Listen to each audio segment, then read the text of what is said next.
Hey, before we get into the podcast, I just want to thank this week's sponsor. This week's sponsor is Sock Panda. They are a monthly sock subscription service, and I have personally bought them for members of my family, specifically my daughter. She absolutely loved them. Once a month, she'd be able to go out to the mailbox and get a new pair of socks, and it was always a surprise on like what they were. Sometimes it was like a surfing squirrel, and other times there were aliens. It was just pretty much all sorts of socks for everything you could possibly imagine. And they have men's socks, women's socks, tween socks, kids socks, and you can go on and you can purchase just one set, or you can get a subscription, and it makes for a great gift. And we're heading into the holiday season, and supply chains are an issue, so this is going to be a great gift that gives for the whole year or 6 months or however long you want to sign up for the sock subscription. And even better than that, the Sock Panda team is dedicated to using its socks to make the world a better place. The company donates socks to those in need for every purchase. As of today, the company has donated over 141,000 pairs of socks to homeless shelters, low-income senior centers, hospitals, and underprivileged classrooms throughout the country. You can't go wrong with Sock Panda. They make great stuff, and they do great things.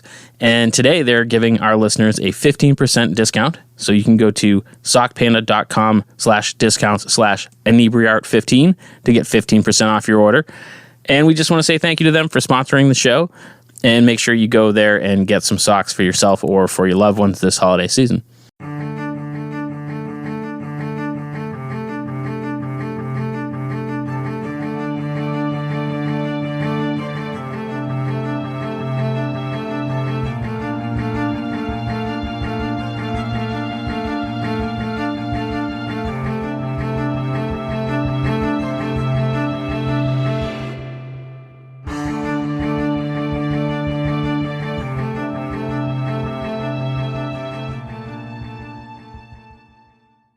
And welcome back, Inebri-art. This is Andy, the Inebri-art podcast. And I am joined today, and abnormally, I did actually a little bit of research going into this, and I found out today's guest is a dog lover. Yes, and they're walking around right now. Yeah. Oh, my God, they're so cute. Big dog fan myself. Kristen, Renton, welcome to the show. Thank you for having me on. Yeah, anytime. So beyond being a dog lover, you're an actress. And I am somewhat familiar with your work because I have seen a fair amount of Sons of Anarchy, but not a ton. But that's one of the things you're known for. You got a new movie out, The Crickets Dance, correct? That's officially out, right? Yeah, okay. Yep. So how has being on a show like Sons of Anarchy, which was just a juggernaut, was that life altering? Did that suddenly, people knocking down your door? Like how did your life change after something like that?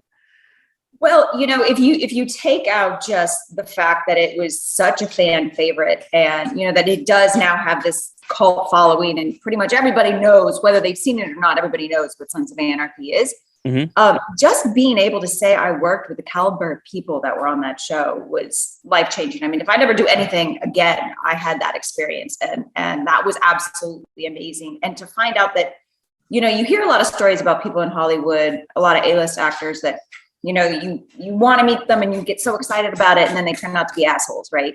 Right. None of these guys, they were all just the most amazing, sweet, kind, hilarious, raunchy guys. And it was like going to hang out with your brothers every day. You went to work. So, I mean, that was such a blessing. Is that kind of, don't meet your heroes kind of thing, and people are, celebrities can be assholes. Do you think that's kind of like not an old wives' tale, but a tale of kind of like days gone by? I just, from everything I hear now, people are like, oh my God, this person's so nice. This person's so nice. Has that changed in Hollywood where people are like, we don't work with them anymore? So like, I think yes and no, especially now with social media, because if you do something fucking stupid and you isolate yourself in that way, it's going to get released. It's going to get leaked, and people are going to find out, everybody, you have the world at your fingertips with these things. So it's like, you really you got to walk that line. It really would behoove you to be nice instead of, being a diva, but people still do it. I mean, I've been to autograph signings and Comic-Cons where I'm watching the behavior of some of these actors and celebrities, and I'm like, you got to be kidding me. How in the world are people tolerating this kind of behavior and this rudeness. I mean, I know one guy, and I'm not going to say any names, but he literally took a water bottle and threw it at one of the volunteers because it wasn't the perfect temperature. Like, oh my God, that's ridiculous. Crazy.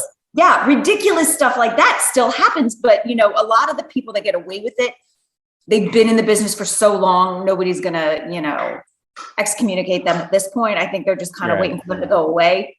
Yeah. And that's the thing is like the people that I think of who, again, I won't name names, but who are historically like that I know of anyways, is kind of that, you know, they were famous in the 60s and aren't really famous anymore. And it's kind of like, are they jaded because they're not, or is it just like that was accepted back then? It just seems like everyone I have met or gotten to speak to on the podcast, whatever, have been so sweet and so nice that it's just like, I almost wonder if that's not as common anymore or not the deal. And you know what? I think, I hope people are moving in that direction and being more appreciative of, you know, what they have and, you know, the fact that they have fans and how quickly that could be taken away. So they better shape up kind of situation.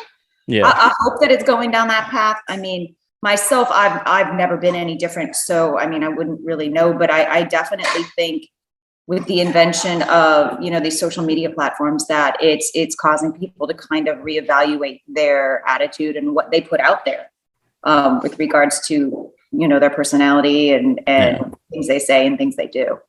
And to play the devil's advocate, it's like, it's also gonna be tough because, I mean, God knows I've had bad days where I've been mean or said something that even like now I'm like, well, I probably shouldn't have said that. You know, to be in a situation like yourself where, you know, there's cameras on you all the time, it's like that has to be tricky. Lord knows, I have days. My God, I'm lucky my boyfriend doesn't put me on blast all the time. Half the shit I do, it could be. I mean, we're human. We have to remember that we're all human, and I think that's one thing that a lot of people. It's hard for people in the public eye to really get people who aren't to kind of remember sometimes is that we are all human and we all fuck up and we all make mistakes and we all have bad days. And, you know, it can be really taxing having to put out this perfect image all the time. And, you know, and honestly, I think that that's people pretending to be something they're not really, you know, especially in this business wears on them. And, you know, you go to your drink and you go to your jug and you go to this place where you stifle it down and then all of a sudden shit hits the fan, you know? Yeah. So when you were growing up, did you always want to be an actress? Is that, no? I got really lucky. I wanted to be a marine biologist, actually. And I mean, that was my second guess. Yeah. Was it? Yeah, of course. And I wanted to do that or like be a dolphin trainer. And then when I realized what captivity really meant for those animals, I was like, well, fuck that. No, I'm not. Yeah. And I still love anything having to do with the ocean or marine life or any animal, actually, for that matter. But it was kind of weird how I got into acting. My older sister was a model and I kind of was following in her footsteps, and I was taking a couple of classes just to be able to speak on camera because I was doing, you know, like these ridiculous local like runway shows at, you know, the mall, right? Yeah. Limited 2 or the Gap or something. And so I was just taking a couple classes to be able to speak on camera just in case, you know, so that way I wouldn't freeze if there was ever, you know, like the local news or something was there. Yeah. And through a strange chain of events, I ended up going to this, what we call a cattle call, where they, you know, anybody who wants to come and stand in front of an agent, you know, and so there were like 350 kids there. And out of all of them, I was one of 3 that this agent from LA asked to come to California. And, you know, I have some pretty awesome parents, and they left it up to me. They didn't try to sway me in either way. And they just said, you know, look, we just don't want you to look back on this and say, what if? Because I mean, I was in high school. I didn't want to leave my boyfriend. I didn't want to leave my friends. I mean, you know, I was more worried about how I was getting beer on a Friday than, you know, starting a career. Right. So, so I decided to give it a go and got to LA. And about 2 months later, I got my first commercial and I was hooked. So, yeah. So you started really early, but I mean, like, I don't see any face tattoos. I don't think you shaved your head. Like, close. I'm not gonna lie. But I mean, like, how do you keep that kind of normalcy balance and like, it's got to be so difficult because you're basically being paid to pretend to be someone else and like live in kind of like a fantasy world, but then like you have to live in the real world too. Like, is that challenging? Yeah. I have a great family. I had really good friends in LA that, we kind of watched out for each other. And I never bought into, at the risk of sounding a bit like an asshole, I never bought into the Hollywood bullshit. I mean, I never bought into that you got to go to the club and you got to, sit in the booth and do the coke and, all that crap. I just never, I didn't care. Being famous was never a priority for me. I just wanted to work. So I think that really kept me out of a lot of the drama and a lot of the stuff that you see, like the, Paris Hilton's and Lindsay Lohan's got themselves into. I didn't care. I didn't need any of that.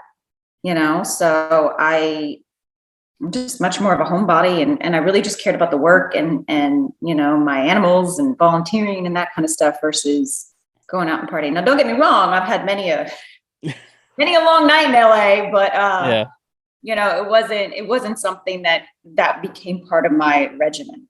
Right. I mean, everything in moderation, go and have some fun. So what was it? You said you were hooked after that first commercial. Like, what was it about? Well, first, what was the commercial for? Was this anything like embarrassing or Nationwide Insurance? And I got that sounds super dull. It was actually really fun. Yeah. And because it was just it was improv and really? And I actually got, because I had to drive a car in the commercial, even though I had my license. I got to work with a stunt driver because legally they needed you to, have that time with that stunt driver if you're going to drive on set. Yeah. And so he was teaching me how to pull the e-brake and like all this stuff that we didn't need to do for the commercial. You know what I mean? Yeah. And I just had a lot of fun on set. And I got really lucky because they took that commercial. There was like 4 that they did in a series, all different people. Mm-hmm. And at one point they took clips of all of those and put it into another. So I basically got paid for 2 commercials with only shooting 1. So that's cool. Yeah. Got really lucky in that department. And it was just so much fun just being on set and like going through the whole process of learning. I mean, it was a national commercial and it was the first time I was ever on set. So it was just this crash course in, everything on what to do. And I really enjoyed it. It was a lot of fun. I think there was also just that level of naivete that you're like, oh man, this is so great. And you just don't realize how much hard work it's going to be. I'm getting paid for this. Yeah. I know. Yeah. I mean, I was 16 and a half, if that. So, you're making your own money, you're doing your own thing, your mom's not there, you don't have to deal with any of that, Yeah. I got myself emancipated so I could work as an adult. So it was just awesome. It was a lot of fun. That's cool. So you got trained in some basic stunt driving, and I'm sure you've gone through some other like weird skill learning along the way. Like I think it was Samuel L. Jackson picked up the guitar for Black Snake Moan and got hooked. Like, have you picked up skills along the way that like are now hobbies or? Well, I've gotten into I like shooting guns now. I've gotten a little bit into that, but that actually, my dad was in the military, so I've always kind of been aware of the responsible way to use weapons. So I mean, that wasn't too far off, but I mean, I definitely, because some of the roles I've played, I've had to use some weapons. So that's probably something that I've enjoyed. People often ask me if I ride motorcycles because of Sons of Anarchy, but I actually got my license because I wanted to ride with my dad. My dad's ridden basically his whole life. So I wanted to be able to do that with him. That's a good question. I haven't really thought about that. I'm sure there's other stuff that I'm just like not thinking of at the moment. Do you think part of getting that role in Sons of Anarchy was that you were familiar with motorcycles? I wish I could say yes, but no, because the audition, I'm playing a porn star So like she wasn't really on the bike. Oh, She okay. Yeah. in the studio. And I wish I could have said I knew anything about that, but I didn't. So, Well, that's okay. again, I guess. Yeah. That's so I definitely want to talk about your volunteering with animals, because I think that's huge and great, because like I said, I'm a definite dog lover. Cats not so much, but whatever. She's So like mine. She thinks she's a dog. oh well. So how did you get involved in that? Tell us a little bit about that, like what you're doing. I've just always really loved animals. And when I was younger, the animals that I adopted all came from the pound or the shelter. Mhm. And when I was about, oh God, I think second grade, third grade, I went to go visit my uncle in Seattle, and he had these two Doberman pinschers that he had rescued, and they had been really badly abused. So they were very protective of him. And I ended up getting attacked by them. I was young. I didn't know what I was doing. All I want to do is love on animals. And Right. Yeah. they were not the ones to be loving on. Right. Mhm. And so from that moment on, I was terrified of large dogs, absolutely terrified. And when I got to LA, I ended up going to Boxer Rescue Los Angeles and volunteering. And learning kind of how to help the dogs, and how the dogs were helping me actually get over my fears. Yeah. And I just got hooked. I mean, I call them my smushy face nuggets, and they are just the coolest. And I ended up adopting several dogs out of that rescue, and fostering many medical needs dogs who had either just gotten out of surgery or had been by a car or something like that. So they needed a foster. They couldn't stay in the shelter. I raised puppies for them from when they were 4 days old. We rescued them. They were a hoarder situation. And mom had died in birth, and they called the rescue and said, if you don't come pick up these puppies, we're going to drown them. Because that's how you get rid of puppies when they don't want them. Are you serious? Oh, that's terrible. Mm-hmm. It's the easiest way. Yeah. Because you just hold it underwater. I know, it's horrific. So yeah, I mean, they helped me get over my issues, and I'm forever grateful for that. So I help as much as I can. And it's branched out from just the local rescue there to, I work with countless other charitable organizations dealing with animals, and anything that I can do to help, especially if it's something as simple as posting or spreading the word or starting a fundraiser or anything like that. I'm obviously going to do that. Yeah, that's awesome. We do we haven't done it in like 2 years, but we do an Arts for Animals. We partner with the local animal shelter, and we do a pop-up art show, and all the art is donated. So if it sells, the proceeds go to the animal shelter. And oh, that's great. You'll have to let me know when the next one you guys are doing, and I'll post about it. And stuff. Oh yeah, that'd be awesome. It probably won't be till this summer, and we do it at a local brewery. So Oh, that's even better. Yeah, we know how to plan a party. Nice. But yeah, it's I've always had dogs growing up, and it's just that unfiltered love. It's like they are always 100% excited to see you. Absolutely. They're the best. So, I love it.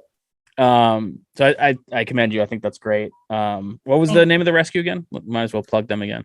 So that was Boxer Rescue Los Angeles. And, but there are so many, anywhere, wherever you live, there's going to be a rescue there, whether it's a specific breed rescue like Boxer Rescue, or if it's just a local rescue, there's much love, or, there's just countless, we even have one here that, I recently moved, and my new neighbor told me about, and it's called Kitty City. And it's just this woman who has dedicated her life to helping these feral cats, and she gives them a place to stay and feeds them and gets them spayed and neutered so they don't just keep reproducing. That's the biggest issue, obviously, with any stray animals. They just keep reproducing. So then, it just exacerbates the problem. So, there's a lot of good people out there doing a lot of really good work that just goes unrecognized because it's, there's just so much that needs to be done. Yeah, that's awesome. I don't know how it is out there, but here in Plymouth, it's super dog friendly. There's restaurants with patios that you can bring your dogs. Like almost all the breweries you can bring dogs to. It almost becomes like, I've seen people walk into restaurants, people like, you can't have that dog here, and people are like, what do you mean? And like, it's I love that. Yeah, so I love that. it's a very dog friendly town. It's great. But to kind of get back on point, which I do sometimes, you had your first commercial gig and you fell in love, and what was like your big break per se? Like, when did you go from commercials to did you go to TV or to movies? Or the first kind of big theatrical show that I got was I got a series regular role on an MTV show, and that was a lot of fun because we went and filmed in Vancouver, and that was the first real like scripted theatrical job I ever had. And so again, it was like this crazy crash course in how to be on a television series. And what show was it? It was called Now What in the States, and in Canada and overseas, it was called The Sausage Factory. It actually had Johnny Lewis, who was on Sons as well. That was our very first TV show ever, and we were on that together along with Adam Brody from like the OC. Fame. He was on it, and then a couple another actor, Adam Frost. I believe he's now a writer. He does a lot of. I think he wrote for the show Castle for a while. Oh, that's a good show. I like that one. Yeah, I liked that show. Yeah. And the other two actors, there was 6 of us. The other 2, they've since left the business, and I'm not quite sure what they're up to. But I mean, it was a great group of kids. And it was all like mainly like all of our first kind of gig, and it was a lot of fun. I still get residual checks, so it's still being shown in like Sweden or something. Yeah. Somewhere. I don't even know, but that one was a lot of fun, and so. That to me really kind of opened the door to understanding how everything worked. And it's just been a grind ever since. What was like the big lesson, like where you're like, oh, okay, this is serious, or this is like real business? Was there any point where you're like, okay, this is work and not just fun? Or yeah, I mean, so it was we were all really young. I mean, the youngest one, I think I was 17 at the time. The youngest kid on it was Johnny. He was, I think, a year younger than me. So we were a young group of kids. Mm-hmm. We're living on our own in another country at the time, so we're kind of. You don't have to use air quotes. Canada is another country. It is, but to me, it feels like look, we're just the neighbor downstairs that smokes a lot of weed. So. It was learning how to be really on your own and figure, get yourself to set, all that stuff. You learned a lot about what to do, what not to do, how to deal with the producers. The cool thing about it was everybody was super laid back. Everybody was super friendly. It wasn't, this was one of MTV's first scripted series. So I think they were kind of figuring it out as well, So it was, everybody that was a part of the project though was really great and really understanding of kind of where we all were and the learning process. And I actually worked with one of the directors of that show. I actually did a film back in, I think, 2015. And we looked at each other, we're like, how do I know you? And I literally went on IMDb and figured out he had been a director on that show, 15 years earlier. And it was so great to work with him again. So it was relationships that will always be. It's funny how that happens. We're now, I think we're about 260 some odd episodes in on this podcast. And before COVID, we only recorded in person. And since then we've kind of adopted Zoom, and it's great. So I still use it. And we started running comedy shows fairly recently. And my producer, I was all the comics were coming in, and like, oh, Fish, this is Tom. And he's like, oh, hey, it's nice to meet you. And I'm like, he's been on the show. And he's like, oh, it must have been a Zoom one. I'm like, you were there when we recorded.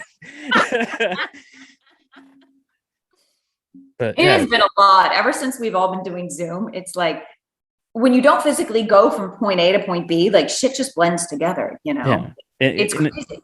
It's weird too, because like I get to talk to all these people, and obviously 260 some odd people for 45 minutes to an hour at a time. and you're like, okay, that's great. And some of them you stay in touch with and continue to be friends. And then there's other ones where like a episode will pop up and I'll see the name. I'm like, I don't know who the hell that is. I'll have to go back and listen and be like, oh, right. Okay. That guy that did the thing. And yeah. Okay. So it's just That's funny. like, I totally relate to that. Why do I know you kind of, you know? Oh, I've gotten really good because the amount of people you meet when you're doing like a convention, like a Comic-Con. Mm-hmm. I mean, you just have and it's just a sea of faces and they just keep coming. And so, I try my best to remember everybody. I have horrible names. So like, I'll remember your face, but people will come in and be like, hey, I saw you at the blah, blah, blah one. And I'm just gotten so good at being like, yeah, how are you? And how is your significant other or dog or pet of some kind? I try really hard, but sometimes it's just either too much time's gone by or you've had like 2 other conventions in between. And it's a lot. It's very surreal. And obviously, I used to sell my artwork at conventions, and yeah, on much smaller scale. I'm sure you get. I never had a line, but you'd be talking to someone and they'd be like, I know I have that print on my wall, and it would just like blow my mind and be like, you came back, and they're like, I was looking for you, and you're like, really?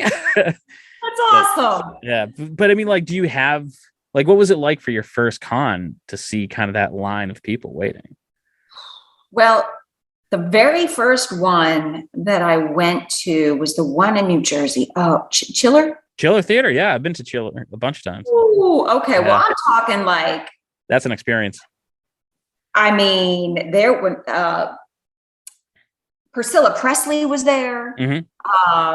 The guys from The Walking Dead. I mean, there was a lot of it was quite the plethora of people. I think the last one I went to, Penny Marshall was there. Oh shit! Yeah, it's crazy. One and they had the Batmobile. Mm-hmm. Tiffany, the singer from like the 80s. Tiffany. Yep. Yeah. And then Hulk was there, and the one where I completely geeked out, and this is gonna sound really funny to you probably, but Mickey Dolenz. I grew up listening. Oh sure, I loved the Monkees as a kid. They were my first concert that I went to. Yeah. Ever since I was a little kid, I was obsessed. And I remember when I first moved to LA, I had a friend from acting class and we went bowling right on Ventura Boulevard. There's this bowling alley that's been there forever. And he literally came and was in the lane next to us. And I was like, holy shit, that's Mickey Dolenz. Oh my God. Don't geek out, Be cool. And all your friends are like, we are cool. They're like, I don't care. Yeah. Who is that? And so I was like, oh my God, I got to get his autograph. But I was trying to play it cool. And so he bowled like 2 games by himself. And he was, making jokes to us. And then he was getting ready to leave. And I'm like, I can't let him leave. So I literally ran after him and I tapped him on the shoulder. And I was like, and this kind of goes into what we were just talking about. I said, Mr. Dolenz, can I get an autograph? I've been a fan of yours ever since I was a little kid. And he kind of looked at me because I was 16. Right. Yeah. How old are you? Like, what? How do you know who I am? And I said, no, you don't understand. Like, you were my first concert. Oh my gosh, this is such a pleasure meeting you. So cut to, I'm at this Comic-Con and he's there and I'm in a totally different position now. It's right. 18 years later or whatever. Do you remember that time I played, I was bowling next to you? Exactly. Yeah. And I went in and I had asked the coordinator, I was like, hey, can I meet Mickey? He's the only one I really give a shit about meeting. And so they brought me in and he signed a couple of things for me. And I did. I totally turned into one of those people where I'm like, yo, back in the day, you were bowling next to me and I ran up to you and I wanted your autograph and he didn't have a clue what to say to that. Yeah. But I was like, it was so cool. It was full circle, it was really neat experience. But I love that you can experience like both sides of that. Yeah. That you're like, yeah. And cons, I've been to a con in a long time, but they're so much fun. Yeah.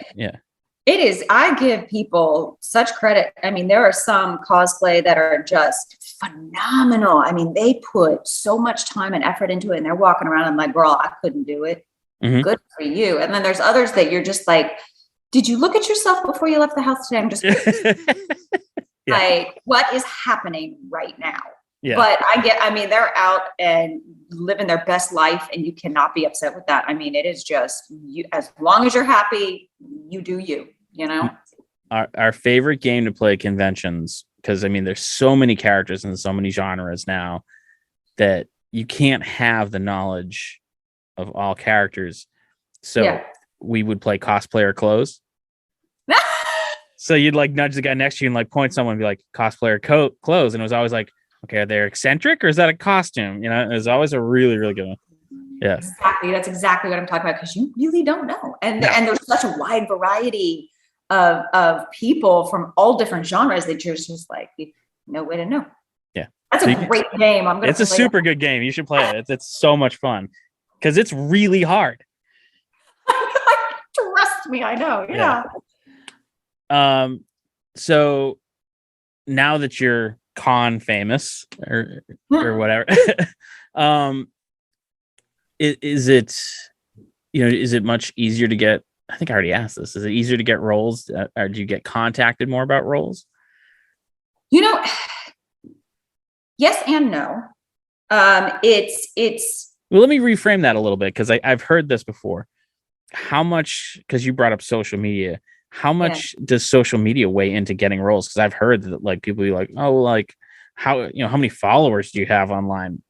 Yeah, no, it's definitely, the industry is evolving. It's so different than when I first got in. It's definitely evolving. So social media has now become one of the most important things. I mean, I have lost role because I refuse to buy followers. So every single follower that I have, if it's a bot, I don't know about it because I didn't buy it. But every single one I have, I earned. And so is that a common practice with actors to really? Okay. Oh yeah, I like I said, I've never done it, so I don't know, but I know that it's like a penny a follower, something like that. So you can get a shit ton of followers for not that much, but no, right? Just no. I'm not. No, I'm not. Again, this goes back to the whole I don't buy into the bullshit. So I'm like, no, I use my social media for a lot of my animal rescue stuff, I try to do it for promoting positivity. I try to do it just, to obviously talk about whatever's going on with my. You promote positivity on social media. You're definitely not doing it right. Yeah. I know, right? That's pretty much, I've never seen that. But, I have definitely lost roles because there are people who buy followers who, may have more of a reach than I do, or, now we've got this whole genre of people who are Insta famous, influencers who. I learned today this, they say you learn something new every day. I learned today that there are influencer houses. Oh yeah. That are houses full of influencers that they don't pay to live there. And I'm like, that is bizarre. And the pictures. So there's a show called Good Mythical Morning. I watch it every morning, and they reviewed some of them. And the one guy, Link, was getting so mad. He's like, it looks like they're squatting there. It's just like bean bags and camp chairs, and it's crazy. It's crazy. Yeah, no, it's these houses where people, and a lot of times it's gamers that end up getting together. They're individually famous in their own right on social media with gaming, and then they get together and they have this like gaming house and they compete. It's a whole foreign world to me. I have no idea. Yeah, I'm not in college. I don't feel like rooming with anybody right now. So, I just but yeah, it's all the time. A bunch of the Insta models, they get together and then it's just whatever. I'm obviously too old. Whatever. So somehow, even though you're lacking in Instagram follows, you managed to still land roles like the Crickets dance. Tell us a little bit about that. I read a quick synopsis and it sounds really interesting. If you could. The film itself is based on a book, on a novel by the name, the same name, written by a woman by the name of Deborah Robillard, and she did a phenomenal job of really marrying present day and then another time in another place that was not quite as amazing. It touches on a lot of really dramatic topics, really poignant topics. It sounded pretty heavy. Yeah, the basic tone of the film though is a love story. Okay. It's a love story in present day, and it's also a tragic love story back in the 1800s. So they did a phenomenal job, like I said, of marrying those two. And my character, I play Angie Lawrence. She goes on this journey of kind of self-discovery and evolution as a person, with this diary that she discovers, and these characters are in this diary. They're leading her on this journey, and it's a really beautiful story. I had a really wonderful time playing that character. Now, I mean, it involves like antebellum South and slavery and that sort of thing. Mm-hmm. So one of our other shows is called the Old Colony Cast, and we talk a lot about history in our area. So, we Mm-hmm. talk about Indigenous people, and it's really hard because it's so much fun making, content like this, but sometimes the topics aren't fun at all. Yeah. But it's so far in the past that it's hard to kind of like, was it a struggle where you're like, some days where you're like maybe goofing around on set and you're like, oh, maybe I shouldn't be goofing around on a day like today because we're going to film such and such a scene? Or Yeah, that's a great question. So where we were was an actual antebellum from that time period, with actual slave quarters still on the property.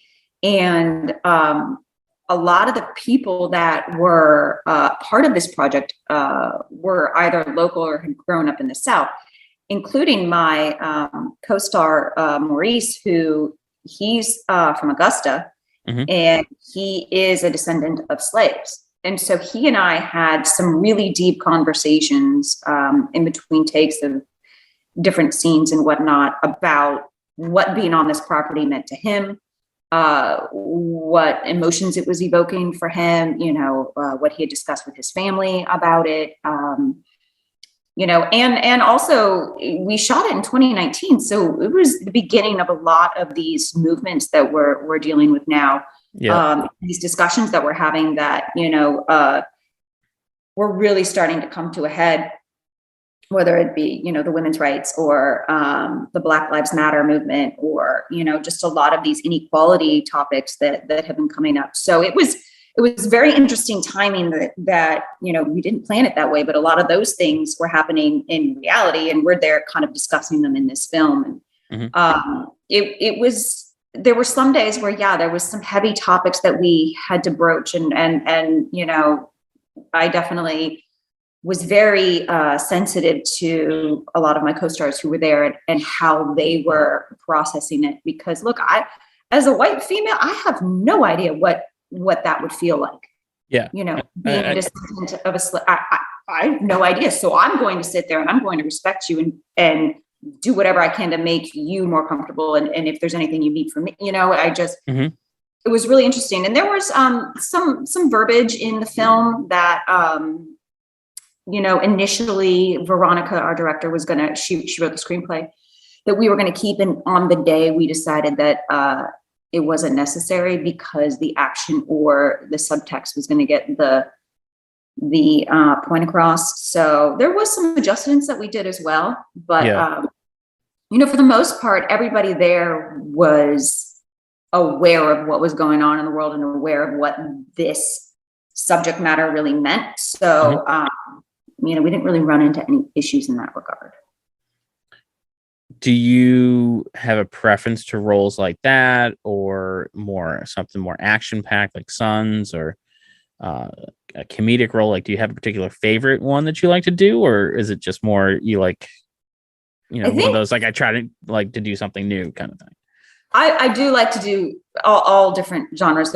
I don't think there's one that I favor more than the other. I love comedy, but I have found, and this is just my opinion, this is just me being opinionated. I find that there's a lot of really stupid comedy that I don't find funny. So it's hard to kind of find something that you connect with in that regard. But I really like this particular role. I've done characters like I played Ima on Sons. I've done a lot of those characters, and they're a lot of fun because playing the bad girl is always more fun than playing the good girl. It just is. Of course, yeah.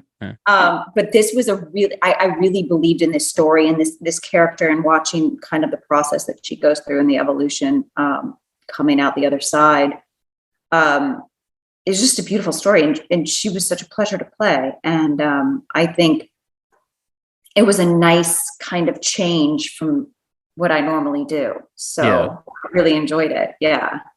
But sure, of course, one day I'd love to play, some badass gunslinging, karate chopping action star. Some superhero movie. I feel like there's so awesome, many of those now. I don't know if that'll happen. Yeah. But, I'm very content with the roles that I've played. I've gotten really lucky. So you say you really like comedy, but you don't like stupid comedy, and comedy is such a eye of the beholder kind of thing. Everyone finds something a little different. I am a very much like crude or dark, sarcastic kind of jokes. Like what is your comedic influence? Like, is there a stand-up or a particular movie that really hits your comedic sense? I'm a big fan of British comedy, kind of the dry. Yeah, for sure. Dry stuff. Don't get me wrong. I love a dark comedy. I love when you laugh at shit you shouldn't laugh at, but you have to because it's funny. Right. Yeah. I'm trying to think. I know.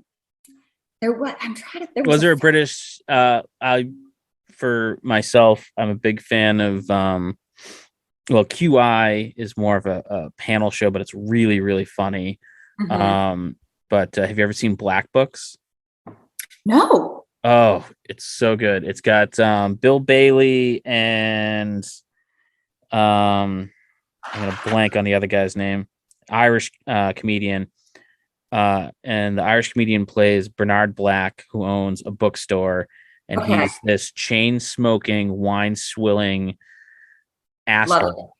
I love it. And his biggest problem is people keep coming in to buy books, and he just doesn't want to deal with people. He just want to drink his wine and read books. I love it. And it's called Black Book? Black Books, yeah. And I think there's 3 seasons, and it's, starts off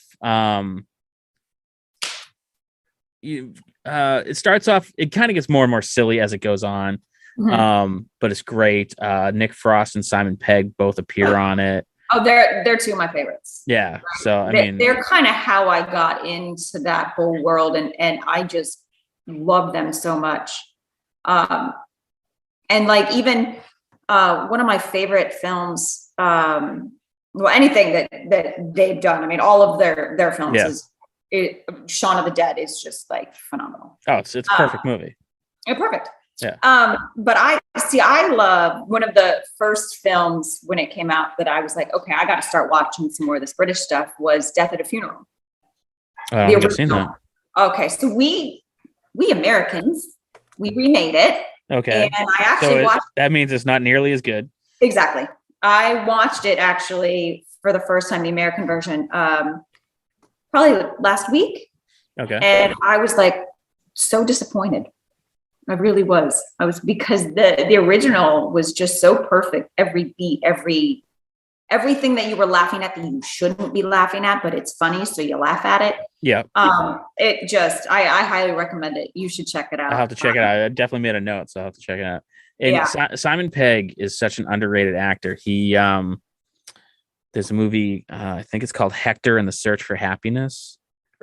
I have, yeah. Have you seen that? Uh-huh. Oh my God, it's such a good movie. I think it's Hector. Yeah, no, I've seen it. Because there are some that I didn't even realize that he was a part of, or that he was in, and then I'm like, oh my God, this is amazing. Yeah, it's scary. It's a tearjerker. It's funny. It's so good. What's the one with the alien? Oh, Paul. Yes. Yeah. That one's fantastic. Oh, make me happy. Yeah, that was a great flick. Seth Rogen was the voice, right? Yeah. That's kind of where we're at. Where can people go to find, we need to get you some more social media characters so you don't lose jobs. Where can they go to find you? I have Instagram, Twitter, Facebook, and a website, and they're all my name. Just Kristen Renton, Kristen with an E.